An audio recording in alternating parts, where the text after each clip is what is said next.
अब गैर मुस्लिम ममालिक में रह पड़ती है, मुसलमानों के भी कुछ मसाइल हैं, क्वेश्चंस हैं। शुक्र है यार, थोड़ा सा मौजू बदला है। और पानी दो यार मनु, मैं भी जरा थोड़ा जा। पहला क्वेश्चन तो यह है कि गैर मुस्लिम ममालिक की शरीयत लेने के लिए जो हलफ उठाया जाता है, ओह शाह जी, क्या इसकी शरीयत में इजाजत है और क्या उसके अंदर कोई ऐसी बातें हैं कि जो इस्लाम से बगावत तस्वुर की जाए? देखिए शाह जी, ये जो गैर मुस्लिम, ये डॉक्टर तारुल कादरी साहब पे भी आया था जी, मलका विक्टोरिया का हलफ, और ये वो तारुल कादरी साहब ने तो हलफ लिया हुआ है, लोगों को पता है।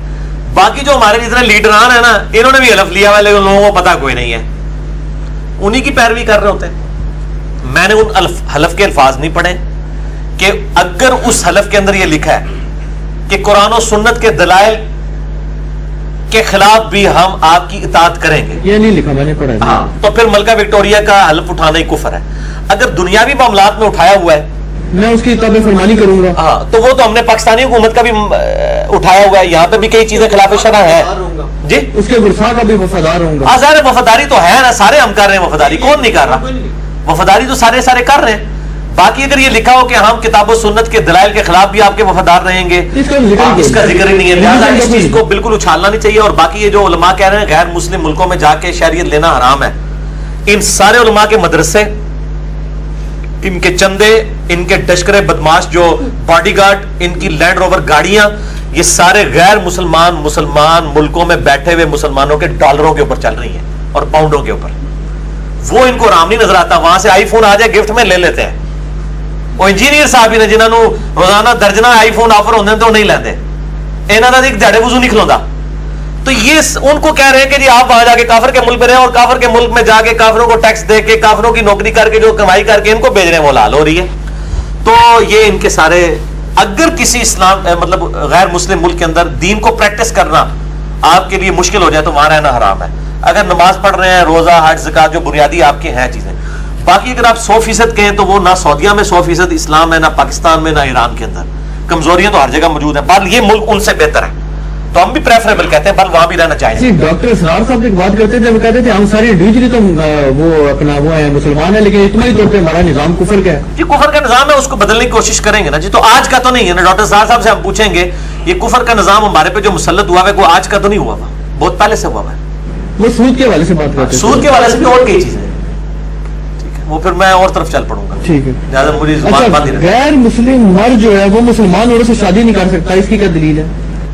गैर मुस्लिम जबकि आप उनकी औरत से शादी कर सकते हैं। जी इसकी दलील इजमाए उम्मत है, और कुरान में सूरतुल माइदा में है कि आज के दिन अहले किताब का खाना और उनकी औरतें तुम्हारे लिए हलाल की जाएंगी। तो कुरान ने कैटेगोरिकल मेंशन किया है कि सिर्फ अहले किताब की औरतें हलाल हैं। अगर मर्द भी हलाल होते ना तो अल्लाह ताला फरमा देता। उम्मत ने इजमाई तौर पे इसको ले लिया है कि मर्द जो है ना वो अहले किताब का मुसलमान औरत के लिए नहीं, और उसकी वजह यह कि मर्द चूंकि डोमिनेंट होता है, उसके यहाँ अगर कोई यहूदिया या ईसाई औरत आ जाएगी तो आज के दौर की बात नहीं हो रही, उस जमाने में। नहीं, इजमा भी तो मर्दों ने किया ना, ये तो फिर औरतें ही नहीं, इजमा उम्मत ने किया है। मौलवी सारे नहीं, देखिए कुरान ने जब दलील दी ना, कुरान जब एक चीज को कैटेगोरिकल डिसीजन कर रहे हैं ना, अहले किताब का खाना ज़बीहा हलाल हो गया, तो उसने क्या दिया ना, अब उसने ये नहीं कहा कि बकरी का ज़बीहा, ऊंट का, घोड़े का, घोड़ा भी हलाल है, पता है ना, घोड़ा भी हलाल है। तुर्की दे हनफी खाते हैं, इतने हनफी मकरू कहते हैं, तुर्की में सारे ये खाए जाते हैं। अहले हदीस तो कह पहले कायल है, गधा बरल हराम है। तो जब ज़बिया कह दिया सारे ज़बिया हलाल हो गए। इसी तरीके से जब कह दिया कि अहले किताब की औरतें हलाल हो गई, तो अब ये बड़ा अच्छा मौका था, कहा जाता कि अहले किताब से निकाह करना हलाल हो गया, औरतें हलाल करके अल्लाह ताला ने डिसीजन सुना दिया कि औरतों वाला मामला है, इसके ऊपर दलील लानी है। इजमाए उम्मत ने इसको एक्सेप्ट नहीं किया इस हवाले से, और जाहिर है कि चूंकि कुरान में औरतों का जिक्र है, मर्दों का नहीं है, लिहाजा मर्द, अहले किताब का जो मर्द है मुसलमान औरत के साथ शादी नहीं करेगा, वरना मर्द डोमिनेंट है। और इवन आज के दौर में भी जब औरतों को इतने हुकूक मिल चुके हैं, फिर भी मर्द ही डोमिनेंट है।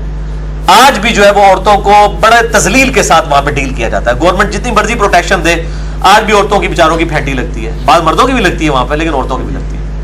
अच्छा नहीं भाई, ये कुफार के साथ जो साथ देते हैं मुसलमान ममालिक, और अक्सर और बेशतर तो इस्लामी ममालिक के खिलाफ बढ़ चढ़कर मिलिटरीली भी उनको सपोर्ट करते हैं, सियासी तौर पे भी। देखिए ये सियासी सवालात है, मैं इनके जवाब में यही कहूंगा कि शरी मसला बताओ। शरी मसला मेरे भाई इतना आसान नहीं है, बता कोई गुंजाइश है इसकी? जी मैं बताता हूँ आपको, ये कोई सूरत नहीं। देखिए मसला ये है कि शरीयत में जब आप जाएंगे तो फिर आपको एक एंगल से चीजों को नहीं देखना होगा। तकिया का जिक्र सूरह आल इमरान में मौजूद है कि आप काफरों की डर की वजह से, जब काफिर डोमिनेंट हो तो आप तकिया कर सकते हैं, आम हालत में नहीं, जिंदगी मौत की कश्मकश में। अगर कोई मुसलमान हुकूमत तकिया कर ले, जैसा कि इब्राहीम अलैहिस्सलाम का तकिया भी आया है बुखारी मुस्लिम में, और उन्होंने हजरत सारा के लिए कहा कि मेरी बहन है, और मतलब तौरिया ये किया, दिल में सोचा कि इस्लाम के रिश्ते में छुपाया, यानी मियां बीवी का रिश्ता। तकिया करते हुए अगर कोई मुसलमान हुकूमत, जबकि काफिर जो है वो डोमिनेंट है, और दिल में बुरा समझते हुए वक्ती तौर पे कोई एक ऐसा मुआहदा कर लेती है, तो उसके ऊपर फिर कदगन नहीं होगी मुसलमानों के वसीतर मफाद के अंदर। हत्ता के सूरह अल-अनफाल के अंदर आया कि जिस काफिर कौम के साथ तुम्हारा मुआहदा हो, अगर वो मुसलमानों पर जुल्म करें तो तुमने मुसलमानों के हक में उनके खिलाफ जंग नहीं करनी जब तक वो मुआहदा तोड़ ना लो, यानी तुम उस मुआहदे के भी पाबंद हो। ठीक है ना। जाहिर है कि ये मैंने मसला नंबर 87 इस्लामी जमहूरियत के ऊपर गौर करवाई, इतना सीधा मसला नहीं होता। कि फिर दूसरा ये है कि इस वक्त हुकूमतों की क्या मजबूरियां हैं, और इसी तरीके से फौज की क्या मजबूरियां हैं, एजेंसीज की क्या है, वो हमें नहीं पता होती। आप राय अम्मा जरूर हमवार करें कि आप इस चीज के ऊपर कहें कि हमें काफिरों का साथ नहीं देना चाहिए, लेकिन इसकी बुनियाद पर मुसलमान हुकूमत मुसलमान फौज को कत्ल करना शुरू कर दे, ये बात गलत है। आप राय अम्मा हमवार करें। और मैं बताऊं, पॉलिटिशियंस में भी, फौज में भी, एजेंसियों में भी माशाल्लाह हमसे पक्के मुसलमान मौजूद हैं, वो भी अल्लाह का खौफ रखने वाले लोग हैं। और ज़ाहिर है अगर बुरे लोग तो हर जगह ही मौजूद हैं।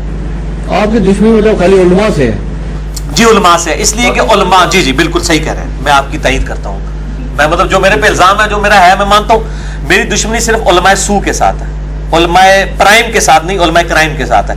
मैंने कब इमाम बुखारी से दुश्मनी की है, कब इमाम मुस्लिम से दुश्मनी की है, कब इमाम हनीफा इमाम शाफी से दुश्मनी की है? दौर के जो नहीं, जी हमारे दौर के नहीं है। तो इमाम बरेलवी साहब भी हमारे दौर के नहीं है, लेकिन हम उनसे इख्तिलाफ राय रखते हैं सख्त। अशरफ थानवी साहब भी हमारे दौर के नहीं, हम उनसे भी इख्तिलाफ राय रखते हैं। बल्कि हमने तो मोइनुद्दीन चिश्ती साहब अल-मुतवफ़ा 633 हिजरी, अली बिन उस्मान अजवेरी अल-मुतवफ़ा 461 हिजरी, उन सारों की किताबों से उनके बदकीतियां बताई हैं। हमारी दुश्मनी तो सारे गुस्ताखों के साथ है, उनकी किताबों से, उनसे नहीं। वो अब उनका मामला अल्लाह के सुपुर्द है, क्योंकि अब ये पीछे हट गए, उन्होंने किताबें ही नहीं, गालिब हो गई।